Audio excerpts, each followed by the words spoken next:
Hey everyone, it's Evan Kishineff here with Century 21 Bundesen in Petaluma, California. And I am a realtor now, but in a previous life I was a city planner. So I get a lot of questions from clients and potential clients about how to find zoning information. So I thought I would do this quick little screen video showing you, a couple of tips on how to access your zoning information of a property that you're looking for. This is pretty specific to Sonoma County, but most cities and jurisdictions have something similar that you can use. They have some sort of tool that'll get you there. So what I'm going to do is, just to start off, I'm going to do a quick Google search. And this will almost always work for you. You notice that it already came up in my auto search bar, but I'm going to search for Sonoma County GIS. Now, GIS stands for Geographic Information System.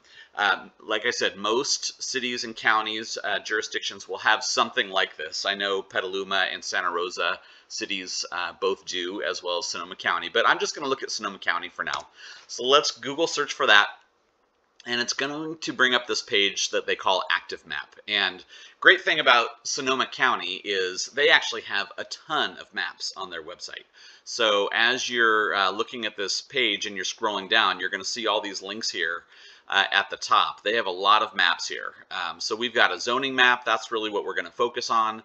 But if you were looking for a cannabis site or tiger salamander activity or any number of other things. Fire maps is obviously a big thing in our area that comes up quite a lot, but they have a ton of maps here for you. But for today, we're just going to focus on zoning. So I'm going to go ahead and click on the zoning and land use map, and it's going to ask me to accept their terms of use agreement, of course, so I will do that. And once we get into the application, here we go, I'm going to agree.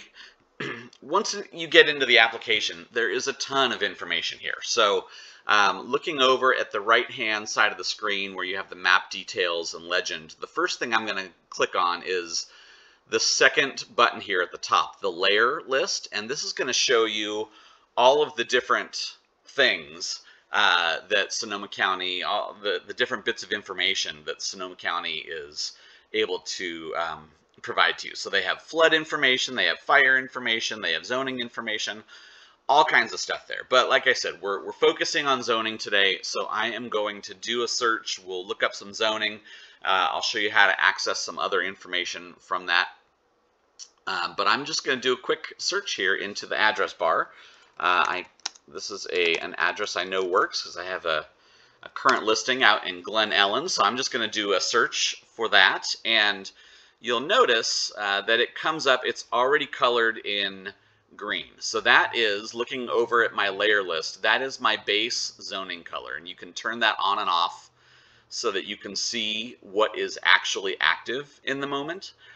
So that's the base zoning, and you'll see that it says it's LIA B640, and we'll do a little work to try to explain what that means. But I'm zooming out so you can see what some of the different zoning designations are around Sonoma County. So keep in mind, this only works if you're looking in the outside of city jurisdiction. So if it's in the city of Santa Rosa's boundaries or in the city of Petaluma's boundaries, this will not show up. You have to go to their particular sites to access their zoning information. This is for county jurisdiction areas. So, and in this case, the property that we're looking at, it's out in Glen Ellen. It is out in county jurisdiction. It's not an incorporated city there, so it's going to have all the information we need. A couple things I'm going to do real quick just before we move into the zoning stuff, just so you can see how to use these maps.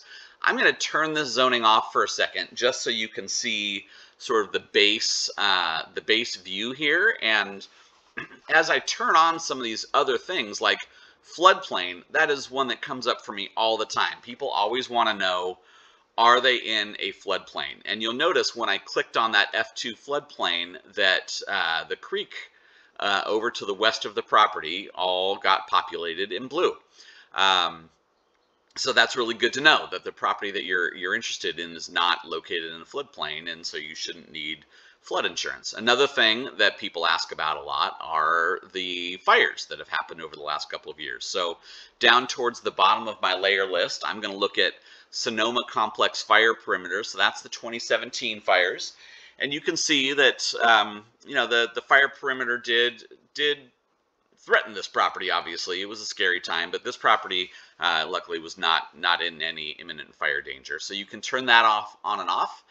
You can also look at the Kincaid fire, which was from 2019, and I turned that on, and it's not even showing up on this this map. So we weren't in any fire danger during that Kincaid fire either. So anyway, those are some useful links that I wanted to point you to. But really, what we're talking about today is zoning. So I'm going to turn the base zoning back on, and I'm going to click on the property.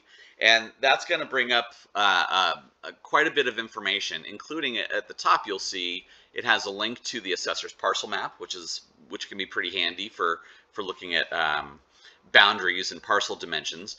And then it also has a whole parcel report, or you can just scroll down through some of this information. And it's got a lot of stuff in here. Again, here it's going to talk about the floodway and the floodplain. I can zoom in on this a little bit. The fire district that you're in, and what is your groundwater situation there, your availability of groundwater. And groundwater is really strong in this area.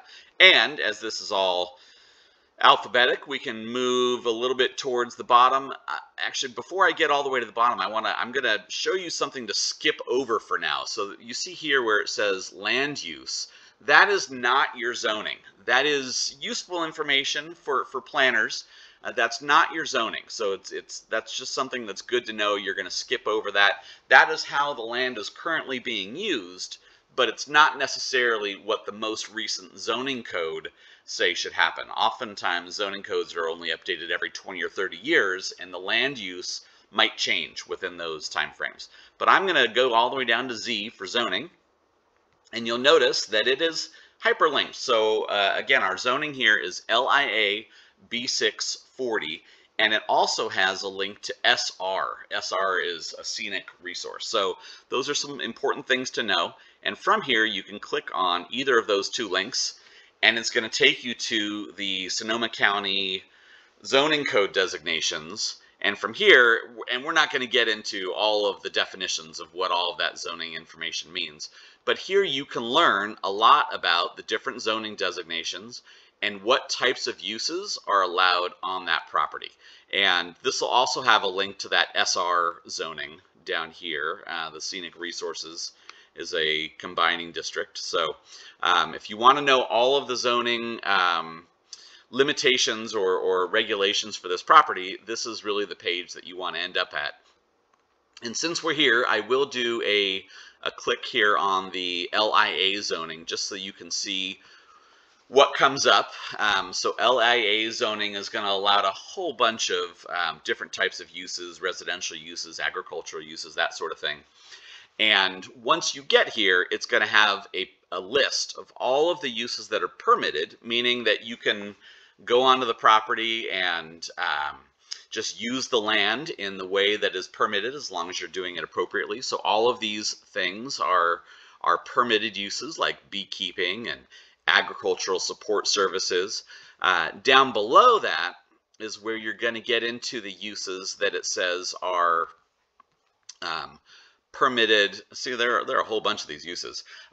Down below that is uses that are permitted with a use permit, and that's a different layer of review. So the things that are permitted by right, so the permitted uses, are things that you can buy the property, you can move onto the property, and you can start doing some of those things. But when you get down here towards the uses that are permitted with a use permit, that's a whole different level. That means applying with the county and going through a process to get a conditional use permit, which is something that we will save for another day. But just keep in mind that when you see uses permitted with a use permit, it's not something that you can just walk onto the land and do. Oftentimes you're looking at, it can be a fairly substantial process. It could be 3 months, 6 months, depending on what you're trying to accomplish. So that's a whole other conversation, and a really important thing to talk to the city or county about, depending on where you're located. So that is all I've got for you today. If you have any questions, of course, I am always available to you. And if you like what you see in the video, like the video, and maybe we'll talk again. Thanks. Have a great day.